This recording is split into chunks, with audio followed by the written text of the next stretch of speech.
Joseph Smith told William Marks that he practiced polygamy?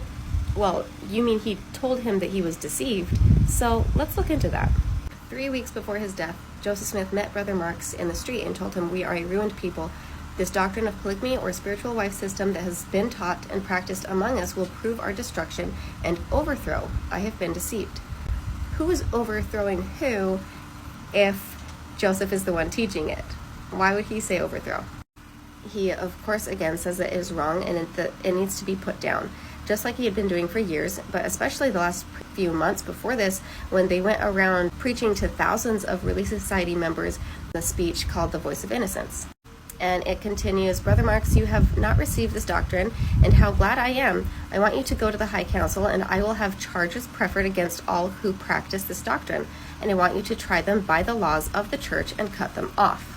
So he's telling Brother Marks that he knows of men in the church who are practicing this doctrine, and he's going to press charges against them according to the laws of the church, meaning it is against the laws of the church, against what he has been teaching. "If they will not repent and cease the practice of this doctrine, I will go to the stand and preach against it with all my might, and in this way we may rid the church of this damnable heresy."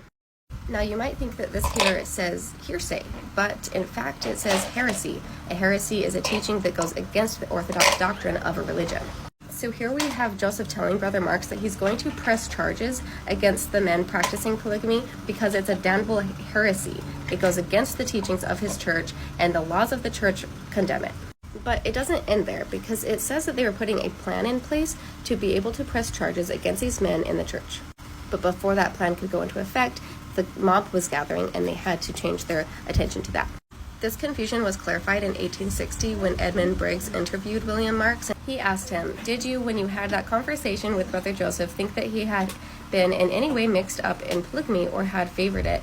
He replied, "No, I had more confidence in him at that time than I ever had in all my life before, and I was satisfied that he was pure from that gross crime."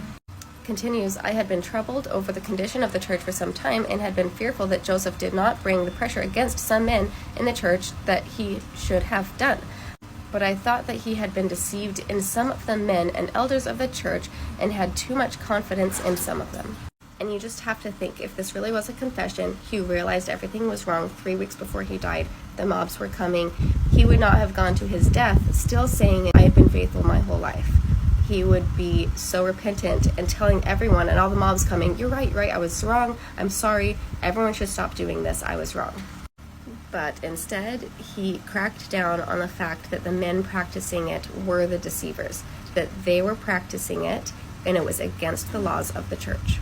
There's also no buildup or supporting evidence that this would have been a confession by Joseph. Just think about what would have had to happen for him to tell Brother Marks that he was deceived in teaching and practicing polygamy. He was under no imminent pressure to admit something like that at that time.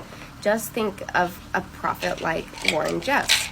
He held fast to his teachings and his role as prophet for so long, until finally he was arrested and taken to jail. At that point he broke down, and Warren Jeffs admitted, "I'm not a real prophet." Joseph was under no pressure or any sort of influence like that would have warranted a confession. You see, it just doesn't end there. This happened 3 weeks before Joseph's death, and within the next couple of weeks, Catherine Smith has this very interesting quote from the last sermon that Joseph gave 4 days before he died. Joseph spoke at the pulpit saying that he knew that there were men standing behind him in the stand who were planning to betray him and were conspiring to take his life. He turned and stood facing some of the high priests and the elders sitting there, church dignitaries who were seated on the platform behind him, and told them that there were seated on the speaker's stand behind him those who were conspiring to deliver him up to the enemy to take his life, and who would be responsible for his death. He said, "There are those among you who will betray me soon. In fact, you have plotted to deliver me up to the enemy to be slain." The truth of this prophecy is of history. He was betrayed, and by his own alleged best friends. These same fellows attempted to assume the reins of the church at his death. Don't you see the correlation? Here, Joseph tells William Marks that there are men in the church who deceived him, who are practicing polygamy. A couple weeks later, he speaks publicly from the pulpit saying that he knows that there are men sitting behind him on the stand who are planning his death and betraying him. So I hope that we can agree that with the context in all of this quote from William Marks and with the follow-up interview, I think that we can conclude that this was not a confession from Joseph saying that he was deceived in believing in the practice of polygamy. Rather, he was deceived by men he trusted who were practicing it secretly behind his back.